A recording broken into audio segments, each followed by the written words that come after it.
I'm sure you've heard people talk about burnout as a nurse, and it's a real thing. How do we go to work and enjoy the work that we do? So you want to be a labor and delivery nurse. Girl, I love that for you. But do you really know what that entails? So from my experience, there's a lot of information out here about flowery things about being a labor and delivery nurse. But I find sometimes that people really don't get into what it entails to be a labor and delivery nurse, but you are in luck because I'm going to share some tips with you about how to be successful as a labor and delivery nurse. Settle in, keep watching. Let's talk about it.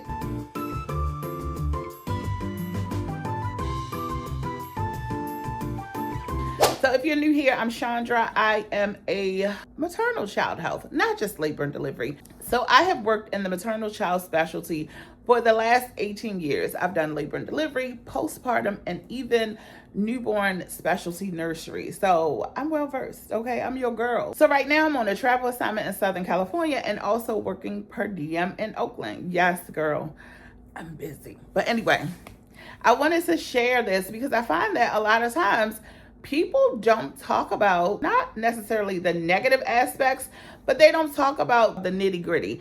So of course, everybody is excited about being there as a nurse or support when someone is bringing life into this world. It's an amazing feeling to be there for someone during that time in their life where it's such a pivotal moment. But there's also some things about the role that are not as desirable. And I don't think people think about those things before they decide, I want to work in this specialty. So I got a list. Let's talk about it. So people don't talk about the obvious things, the long shifts. They don't talk about how you can be working short-staffed and being pulled in different directions, as well as being the support for your patient. They don't talk about working with your coworker who came in with an attitude because they didn't get her coffee order right on her way to work, or her husband pissed her off, or her kids get on her nerves. They don't talk about that. People don't always talk about how sometimes you don't feel supported by leadership at your hospital. People don't talk about how mentally draining it is to be at the bedside supporting someone through labor. And those are all the realities of one, being a nurse, but also being a labor and delivery nurse. It comes with the territory, but there are some things that we can do to navigate through that, because we're always going to face hurdles in life or face things that are not as pleasant or things we didn't expect. So if we got to deal with all that negativity, how do we go to work and enjoy the work that we do? I don't have the perfect solution for you, but I feel like I can give you some tips and pointers that might help you at least get through those 12 hours. So this one goes without saying. Get adequate rest. Listen to your body and get rest before your shift. There is nothing worse than going to work tired, overstimulated, your nervous system unregulated. I mean, I feel like we walk around like that as a baseline in today's world, but you're an adult and you should know how much rest you need for you to function without feeling like I'm about to snap. I know for me, when I don't get adequate rest, I am a grumpy person. I'm a grumpy girl. When I'm sleepy, I'm a grumpy girl. I work night shifts. I'm always tired. And so I have to sometimes force myself to put the phone down, stop scrolling, put it on do not disturb. I got to get rest before my shift, or I'm just not going to be good for anybody. So get some rest. Take breaks during your shift. I always see people, I've been guilty of it myself. Sometimes I'm so immersed in my work that I'm like, okay, I will take a break later, and later never comes. Take breaks during your shift. So I started my career out in Maryland, where you may or may not get a break. Baby, that's why I don't work there no more. I work in California, where fortunately, in most cases, we have a dedicated break nurse, and I'm going to take my break. It's a non-negotiable for me. Non-negotiable, okay? Take your breaks. So even if you're not in a situation where you're afforded a break nurse, you got to work on your time management, girl. You have to work on your time management so that you can carve out a time for you to step away from your work and collect yourself. You need that. Take your break, okay? Listen, don't be afraid to go to your charge nurse and tell her, listen, feeling a little overwhelmed, or I feel like I need to go replenish, nourish myself, I'm going to need a break. Use your support systems, okay? Along those same lines, girl, use your PTO. It's a benefit. Use your PTO. Like, I know sometimes people want to stack that PTO up. Baby, no. I'm going to use my PTO. I don't care what's going on. I don't have PTO because I'm a per diem nurse. But when I did have my PTO, you best believe I'm going to use my PTO. Save it for what? I'm not saving my PTO for a rainy day. Girl, use that PTO. Take you a vacation, a staycation. Take you a couple days off. If you self-schedule and you can build your schedule around a life where you are able to work however many days you want to work in a row so that you can have X amount of days off, do that for yourself. I love that. For me, I like to put all my shifts together. Working per diem in California, I normally fly in. I do 5 or 6 days. I know it's a lot. Don't come for me. I know that's not for everybody. For me, it works. I'm going to work my 5-6 shifts. That's 2 weeks worth of a paycheck for me. And then I'm off for 8 to 10 days. I love that. That it don't work for everybody. But however you can configure your schedule to meet the demands of your life and be able to take some time off, girl, use that PTO. Know your policies at work. Sometimes it is very frustrating when we all come from different backgrounds. You may be a new grad. You may be a seasoned nurse who's worked at other facilities in your career. But make sure that you know the policies on your unit, because your policy is your guideline. It is how you make sure that you are following the protocols of that facility. Don't frustrate yourself trying to make some stuff up or do things that may be off the cuff. Practice nursing the way that is safe and effective for your patient. However, know the policies for your hospital so you are protected and work within your scope. Don't take things personal. This is something that I had to learn, and I'm still learning it.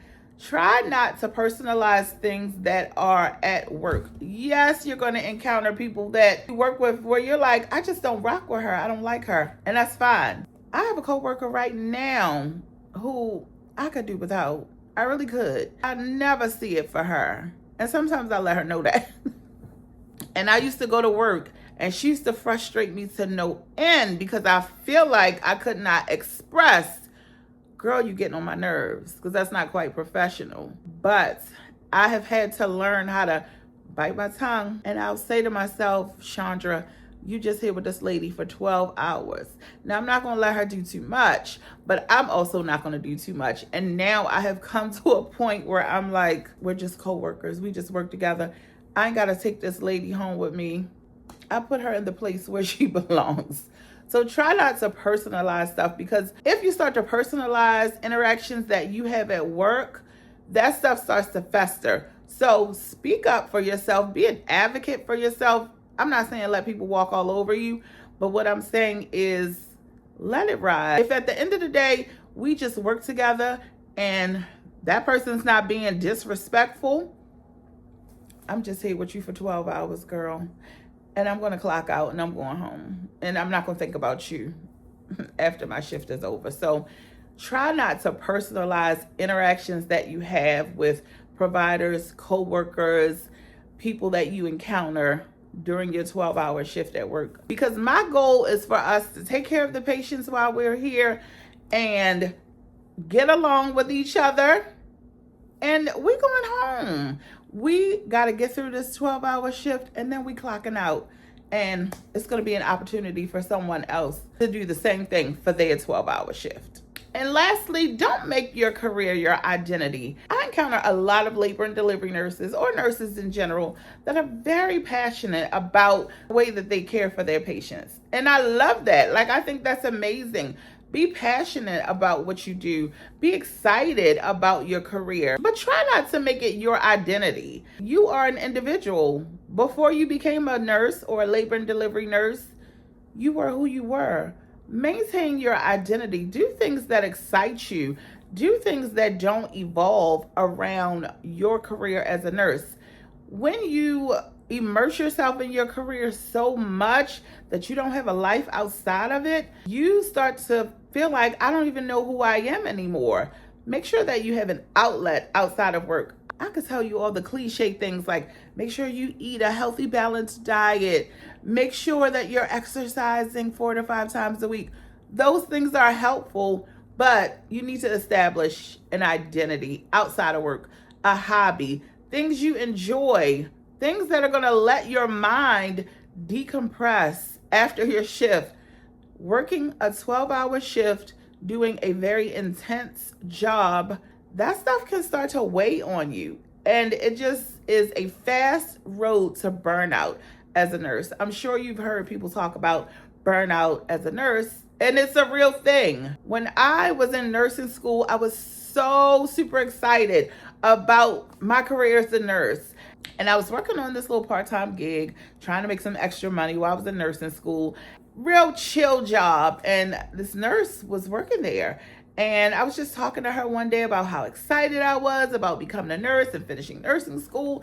And she said something to the effect of, you know, nursing is a great career, but you can get burnt out really easily. Me, as an almost new grad nurse, I was appalled. Why would you say I'm going to be burnt out in my career? And I remember telling one of my friends at the time, she is just miserable. She doesn't know what she's talking about. I don't know why she would be so negative, a negative Nancy. I wish I could find that lady right now and tell her, sis, you knew exactly what you were talking about. Because she did. And one of the things she told me is that nursing is a great career, but once I get tired of one position, I move on to something else. And I am an advocate for that. Nursing is so broad. Don't feel like you have to get stuck in one particular area of nursing. Spread your wings, honey. Do different things. That's why I love the fact that I am per diem and or a traveler sometimes. I love that for me because when I'm tired of a specific thing, I'm moving on to something else. I'm not going to make myself miserable in my career. I want to love what I do. I want to be excited about what I do. And you can be when you have a life outside of nursing. Don't make this like your whole personality. Nursing is definitely a great profession filled with lots of opportunities and lots of flexibility. But don't forget who you are at the end of the day. You're not just a nurse. Make sure you're living a life outside of your career.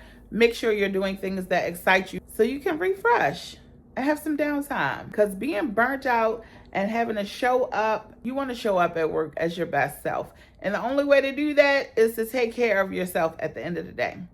All right, girl. If you have any tips, pointers, suggestions, leave them in the comments below. And I will see y'all on the next video. Peace out.